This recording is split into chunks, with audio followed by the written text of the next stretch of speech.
Hey friends, if command prompt is not working on your Windows 11 computer, then how will you fix the issue? Because if command prompt ceases to work, you cannot run the SFC scan and you cannot perform a lot of other functions. So in this case, we can try launching it using the run command. Press the Windows key and the R button together to open the run window. Type CMD and hit enter to open the regular command prompt window. And if you wish to open the elevated command prompt window, then press the control key, shift key and enter key together and click on yes for the administrator prompt. Now the second solution is obviously to perform an SFC scan because it checks for missing and corrupt files and replaces them if possible. So to run the SFC scan, we can use PowerShell instead of command prompt. Search for PowerShell in the Windows search bar and click on run as administrator in the right pane. Type the command sfc space / scan now and hit enter to invoke the SFC scan.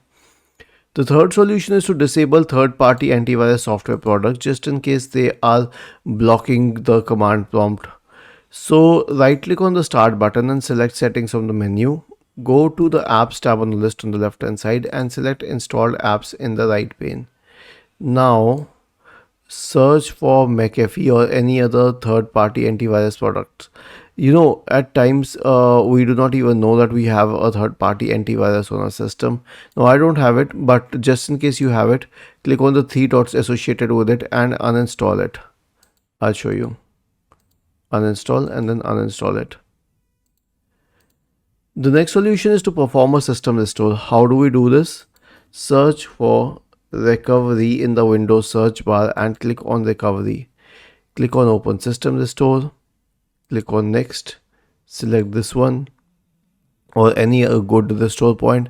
Select next and then finally click on finish. The last solution is a cloud reset. And how do we perform a cloud reset? Right click on the start button and select settings from the menu.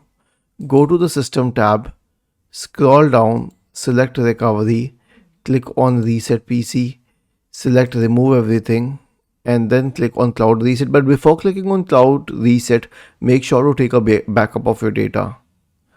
Was this helpful? If yes, then please subscribe to our channel, and if not, then let us know in the comment section of this video on how we could improve further. Thank you for watching this video and have a nice day.